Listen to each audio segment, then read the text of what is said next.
Hello नमस्कार, मी निर्मला. तुमचं सर्वांचं निर्मला लाईफस्टाईल चॅनलमध्ये खूप खूप मनापासून स्वागत आहे मैत्रिणींनो. तर आज मला आहे ना एका कस्टमरची साडी आलेली आहे आणि तो मला ब्लाऊज द्यायचा आहे शिवून. आणि पण त्या साडीमध्ये काय डिफरंट आहे मी तुम्हाला सांगते. त्या ताईंनी ऑनलाईन साडी घेतलेली आहे आणि ऑनलाईन साडीमध्ये तो ब्लाऊज आहे ना खूप वेगळा निघलेला आहे. म्हणजे साडीपेक्षा पण तो ब्लाऊज वेगळा आहे, पण त्याचं कॉम्बिनेशन पण छान आहे. ते म्हटलं तुमच्याबरोबर शेअर करते आणि ब्लाऊज पण खूप सुंदर निघलेला आहे, त्यामुळे मी तुमच्यासोबत हा व्हिडिओ शेअर करते आहे. तर मी चला तुम्हाला दाखवते. तर ही साडी तुम्ही पाहू शकता मैत्रिणींनो, ही साडी आहे. तर ही साडी तुम्हाला सांगते ऑनलाईन घेतलेली त्या ताईंनी. हे बघा, तर ही ऑनलाईन साडी घेतली त्यांनी आणि अशा पद्धतीने निघलेली आहे ती.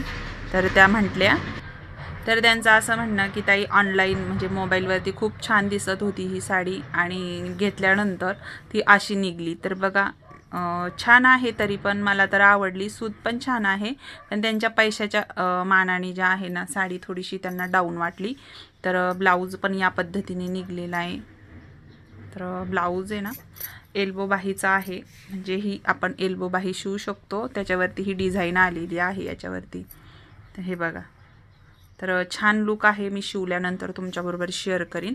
तर प्रिन्सेस कट घ्यायचा आहे याचा ब्लाऊज आणि मटका गळा घ्यायचा आहे आणि एल्बो बाही शिवायची आहे. तर संपूर्ण ब्लाऊज जो आहे एकदम सिल्क, आपला साडीमधला कपडा कसा असतो तसा एकदम असा साडीतलाच, म्हणजे साडीचा असा एकदम पातळ कपडा आहे हा.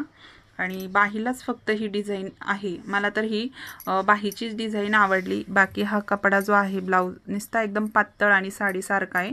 जसे आपण साडी घालतो एकदम सिल्कमधली, तसा ब्लाऊजचा कपडा आलेला आहे. पण बाही मात्र छान दिसणार आहे, त्याच्यामुळं त्या ब्लाऊजचा लुक जो आहे तो छान दिसणार आहे. तर अशा पद्धतीने हा आलेली आहे साडी. तर मी आता याचा फास्टमध्ये कटिंग पण करणार आहे आणि स्टिचिंग पण करणार आहे. बऱ्याच वेळेस काय होतं, आपण ऑनलाईन एखादी गोष्ट ऑर्डर करतो आणि आपल्याला मोबाईलवर तर दिसायला ते इतकं भारी दाखवते आणि इतकं छान दिसतं, पण आपण जर कधी कधी घेतलं तर काही वेळेस ती खराब पण निघतं आणि कधी कधी छान पण निघतं. असं होऊन जातं. एक तर मग पैशाच्या मानाने वस्तू जर चांगली निघली तर बरं वाटतं, पण पैसे जाऊन जर वस्तू खराब निघली तर मग तिथं पण आपल्याला थोडंसं संकोच वाटतो आणि मग भीती पण वाटते, ऑनलाईन घ्यावा का नाही असं होतं. पण कधी कधी इतक्या छान छान वस्तू पण निघून जात्या. तर असं हे ऑनलाईनीचं, त्याच्यामुळं थोडंसं कधी कधी हे होतं. पण रिटर्न पण देता येतं आपल्याला, असं काही अडचण नाही आहे त्याच्यामध्ये. तर चला मी आता हे पटकन कटिंग करते आणि ब्लाऊज स्टिच करून तुमच्यासोबत पण शेअर करते.